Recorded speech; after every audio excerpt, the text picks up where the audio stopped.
झांसी में अब सर्वोदय हॉस्पिटल फरीदाबाद के किडनी एवं कैंसर रोग विशेषज्ञ की ओपीडी सुविधा उपलब्ध है।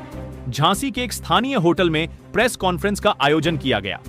इस मौके पर सर्वोदय हॉस्पिटल के वरिष्ठ किडनी रोग विशेषज्ञ डॉक्टर तन्मय पांडेय एवं कैंसर रोग विशेषज्ञ डॉक्टर विष्णु हरि ने मीडिया से बातचीत करते हुए जानकारी दी। सर्वोदय हॉस्पिटल के वरिष्ठ किडनी रोग विशेषज्ञ डॉक्टर तन्मय पांडेय का कहना है कि हम झांसी के मरीजों के लिए हर महीने के दूसरे मंगलवार को यहां उपलब्ध रहेंगे। हमारे कंट्री में किडनी डिजीज़ की जो मात्रा है, जो किडनी डिजीज़ के रोगी हैं, वो तेज़ी से बढ़ रहे हैं और डायबिटीज़, ब्लड प्रेशर और ये दो मेन कारण है जिसकी वजह से किडनी डिजीज़ बढ़ रही है। अनफॉर्चुनेटली किडनी डिजीज़ की जो शुरुआती स्टेजेस होते हैं उसमें पेशेंट को कोई लक्षण नहीं बनते, उनको पता नहीं चलता कि किडनी में कोई प्रॉब्लम हुई है। तो जिन पेशेंट्स को किडनी की बीमारी होने का रिस्क है, जैसे मैंने अभी बताया, शुगर, बीपी, स्टोन, इन्फेक्शन, ऐसे पेशेंट्स को अपना रेगुलर चेकअप कराना चाहिए। चेकअप अपने ट्रीटिंग डॉक्टर से कराना है, किडनी के डॉक्टर के पास आने की कोई ज़रूरत नहीं है। रेगुलर चेकअप कराते रहें। चेकअप बहुत सस्ता है, एक आधा ब्लड टेस्ट है, एक आधा यूरिन टेस्ट है। इसी से स्क्रीनिंग हो जाती है किडनी की डिजीज़ है कि नहीं है। अगर है तो फिर उसका इलाज किया जा सकता है, क्योंकि देखिए प्रिवेंशन करना बेटर है क्योर करने से।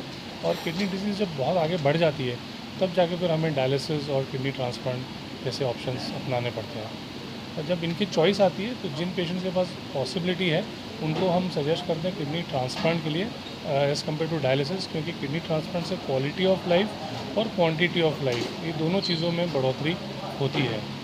तो ये कितने रोगी आए हैं अब तक? कितने रोगी आए हैं किडनी के? कितने रोगी आए हैं मतलब कितने पेशेंट हैं? कहाँ पे? आपकी नज़र में कितने पेशेंट आ चुके हैं? मैं तो पिछले मतलब 2007 से लगातार किडनी का ही कर रहा हूँ, तो मैं तो गिनती भूल गया हूँ किडनी पेशेंट की। हज़ारों की संख्या में मैंने पर्सनली देखा है। आपने जो आंकड़ा दिया है, मैंने जो आंकड़ा दिया वो तो पूरे देश का दिया है। वो आंकड़ा एक स्टडी में आया था कि हर साल 2.5-3 लाख नए मरीज़ किडनी फेलियर से मतलब जुड़ते हैं। हमें उसे इंसिडेंस कहते हैं कि 2.5 से 3 लाख नए मरीज़ आते हैं हर साल इंडिया में, जिनको किडनी फेल हो चुकी है, जिनको या तो डायलिसिस या किडनी ट्रांसप्लांट की ज़रूरत पड़ती है। तो उतने हैं। ऑब्वियसली सारे 2.5 से 3 लाख पेशेंट तो मैं नहीं देख रहा हूँ, बट हाँ, इंडिया भर में ये आंकड़ा स्टडीज़ के माध्यम से पता चला है।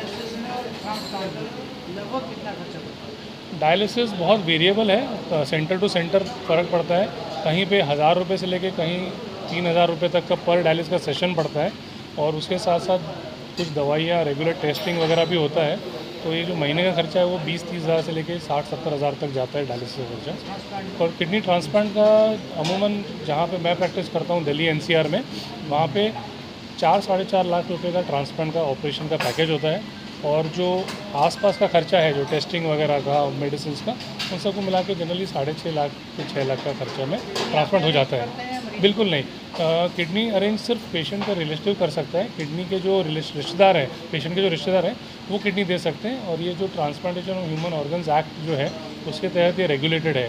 तो क्लोज रिलेटिव से हम किडनी एक्सेप्ट करते हैं। जिनका ब्लड ग्रुप कंपैटिबल हो तो बेटर है। इनकम्पैटिबल ब्लड ग्रुप के भी हम ट्रांसप्लांट कर सकते हैं, या ब्लड ग्रुप मिसमैच हो वहाँ भी ट्रांसप्लांट किया सकते हैं।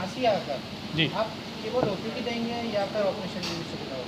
शुरुआत में तो हम सिर्फ OPD दे पाएंगे, और ऑपरेशन वगैरह अगर जैसे यहाँ पे हमारे पेशेंट्स को उसकी ज़रूरत है जो हम यहाँ कर पाएंगे, ऐसी सुविधा खड़ी हो जाएगी, तो वो भी फ्यूचर में किया जा सकता है।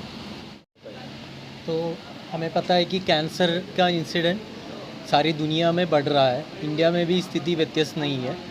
तो सबसे इम्पोर्टेंट रीज़न कैंसर का है हमारा लाइफस्टाइल हैबिट्स। उसमें सबसे ज़्यादा है टोबैको यूज़। स्मोकिंग की वजह से जो कैंसर हो रहा है, लंग कैंसर हो, माउथ कैंसर हो, स्टोमक कैंसर हो, 80% ऑफ द कैंसर्स, ये जो लंग कैंसर, माउथ कैंसर का रीज़न टोबैको यूज़ है। वो स्मोकिंग भी हो सकता है, स्मोकलेस टोबैको, ये जो गुटखा, खैनी, उसके यूज़ से भी हो सकता है। तो दूसरा रीज़न है अल्कोहल यूज़। अल्कोहल यूज़ से भी कैंसर का इंसिडेंस बढ़ने का चांसेस है।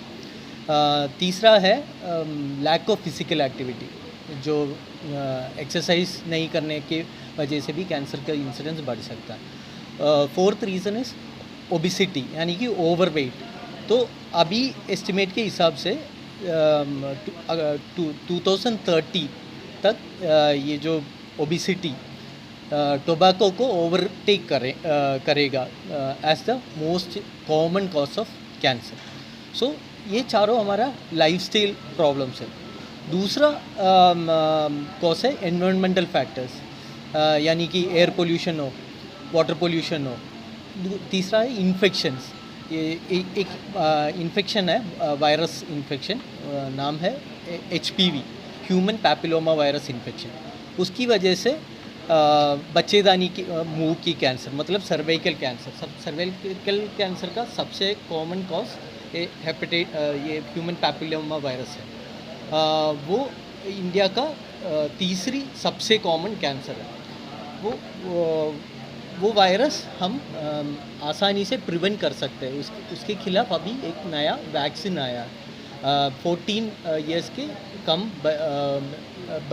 बच्चों को करने के लिए वैक्सीन है, एंड वैक्सीन इस कैंसर को प्रिवेंट भी कर सकते हैं। तीसरा कॉज है हेरिडिटरी कॉज। हेरिडिटरी कॉज मतलब जेनेटिक है, इतना कॉमन नहीं है। 5 to 10% जनरल पॉपुलेशन में कैंसर जेनेटिक फैक्टर्स की वजह से भी हो सकता है। झांसी से जसवंत ठाकुर की रिपोर्ट।